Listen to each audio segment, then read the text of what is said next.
The Stanford prison experiment, conducted in 1971, stands as a chilling testament to the power of situational forces in shaping human behavior. This landmark study has since become one of the most infamous and controversial experiments in the history of psychology. The study, led by psychologist Philip Zimbardo, aimed to understand the psychological effects of perceived power, authority, and identity within a simulated prison environment. Zimbardo's curiosity was piqued by the question of how ordinary people could commit atrocious acts under certain conditions. What began as a controlled experiment quickly spiraled into a disturbing display of cruelty, raising profound ethical questions about the nature of human nature itself. The participants, who were initially well-adjusted college students, began to exhibit extreme and unexpected behaviors. Zimbardo and his team of researchers transformed the basement of Stanford University's psychology building into a mock prison. This environment was meticulously designed to mimic the conditions of a real prison, complete with cells, bars, and surveillance cameras. 24 male college students, deemed psychologically stable after extensive screening, were randomly assigned the roles of either guards or prisoners. This random assignment was crucial to ensure that any behavioral changes could be attributed to the situational dynamics rather than individual personality traits. The guards, outfitted in uniforms and armed with wooden batons, were instructed to maintain order but were given no specific guidelines on how to do so. This lack of direction led to a wide range of behaviors, from strict enforcement of rules to outright sadism. The prisoners, stripped of their identities and referred to only by numbers, were subjected to simulated arrests, delousing procedures, and the constant threat of surveillance. This dehumanization process was intended to create a sense of powerlessness and submission among the prisoners, further intensifying the psychological impact of the experiment. The transformation of ordinary college students into cruel guards and submissive prisoners was swift and startling. The guards, initially hesitant to embrace their roles, quickly became immersed in the power dynamics of the situation. They devised increasingly humiliating and degrading punishments for the prisoners, reveling in their newfound authority. The prisoners, stripped of their individuality, began to exhibit signs of emotional distress, depression, and learned helplessness. The physical environment of the mock prison further intensified the psychological effects of the experiment. The prisoners were confined to cramped cells, constantly under the watchful eyes of the guards. The lack of privacy, combined with the dehumanizing treatment they received, created a sense of powerlessness and despair. The guards, on the other hand, had free rein over the prisoners' lives, controlling their every move and dictating their every action.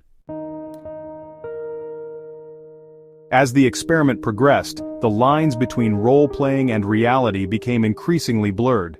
The guards' behavior escalated from verbal harassment to physical intimidation, culminating in psychological torture. They subjected the prisoners to sleep deprivation, forced them to clean toilets with their bare hands, and used solitary confinement as a tool of punishment. The prisoners, stripped of their sense of self, became passive and withdrawn, accepting their fate as if it were their own doing.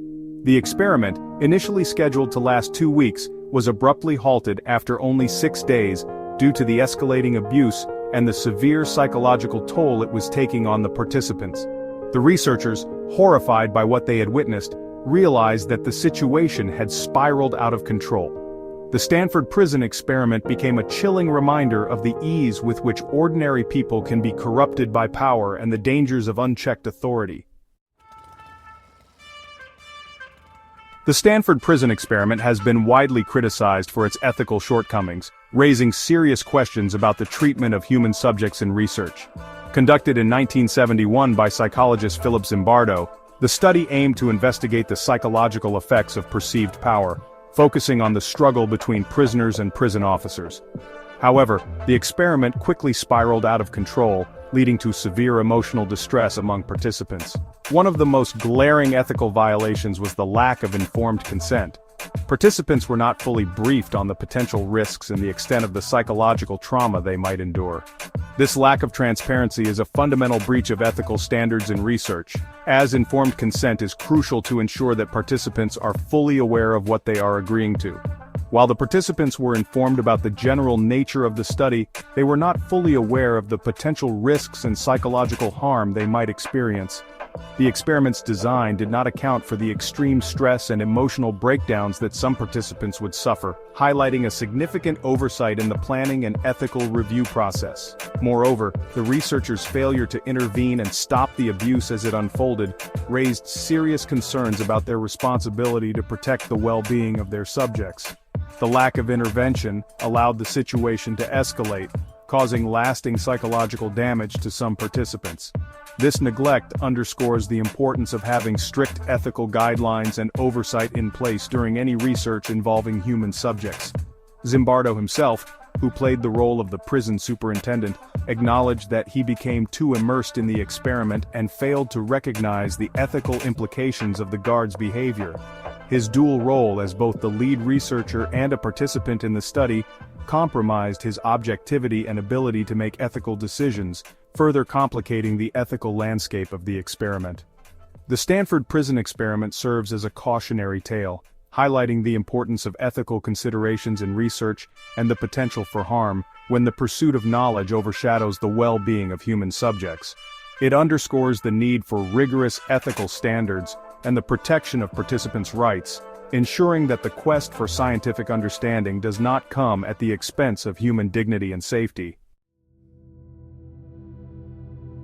Section 5. Authority and Conformity, Unveiling the Dark Side of Human Nature. Despite its ethical controversies, the Stanford prison experiment provided valuable insights into the psychology of authority, conformity, and the power of the situation. Conducted in 1971 by psychologist Philip Zimbardo, the experiment aimed to investigate how individuals would behave in a simulated prison environment. The results were both shocking and revealing, shedding light on the darker aspects of human behavior. The study demonstrated how readily individuals conform to social roles, especially when those roles are associated with power differentials. Participants were randomly assigned to be either guards or prisoners, and within a very short period, they began to embody their roles to an unsettling degree. The guards, even those who had no prior history of aggression, embraced their authority with alarming ease, adopting behaviors that were increasingly authoritarian and abusive. This transformation highlighted how situational factors can influence behavior more than individual personality traits. Meanwhile, the prisoners, stripped of their individuality, became submissive and compliant. They internalized their roles to such an extent that they began to exhibit signs of severe emotional distress, further emphasizing the power of the social environment in shaping behavior. The experiment also highlighted the dangers of de-individuation, a psychological state in which individuals lose their sense of self and personal responsibility, often as a result of being part of a group. This loss of individuality can lead to behaviors that individuals might not typically engage in when acting alone. The guards, empowered by their anonymity and the group dynamics of the situation, felt less inhibited in their behavior, leading to the escalation of abuse. This phenomenon is not just limited to the confines of the experiment but can be observed in various real-world scenarios where group identity overshadows personal accountability. The Stanford prison experiment serves as a stark reminder of the dark side of human nature and the ease with which ordinary people can commit acts of cruelty when placed in positions of power.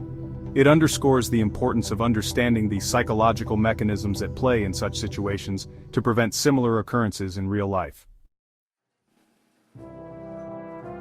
Section 6. Debunking the Myth, Reassessing the Stanford Prison Experiment.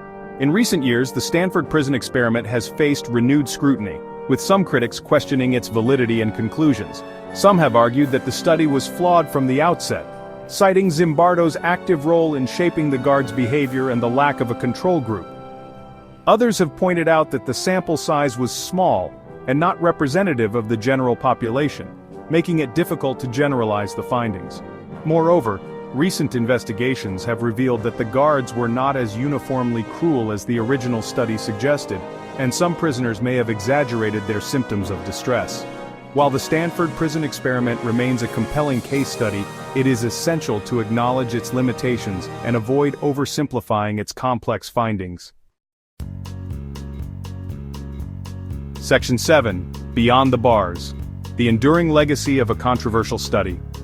Despite its flaws and ethical controversies, the Stanford prison experiment continues to captivate the public imagination, serving as a chilling reminder of the power of situational forces in shaping human behavior. The study's enduring legacy lies in its ability to spark debate and raise uncomfortable questions about the nature of authority, conformity, and the potential for evil that resides within us all. The Stanford prison experiment has had a profound impact on a wide range of fields, including psychology, criminology, and law enforcement. Its findings have informed our understanding of prison reform, the training of law enforcement officers, and the prevention of abuse in institutional settings. Section 8. The Lucifer Effect. Understanding how good people turn evil. The Stanford prison experiment played a pivotal role in shaping Zimbardo's later work on the Lucifer effect, a concept that seeks to explain how ordinary people can be transformed into perpetrators of evil. According to Zimbardo, evil is not the result of a few bad apples but rather a product of situational forces that can corrupt even the most well-intentioned individuals.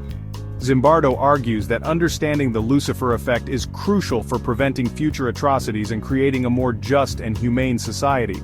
By recognizing the situational factors that contribute to evil, we can develop strategies to resist conformity, challenge unjust authority, and promote empathy and compassion in all aspects of our lives.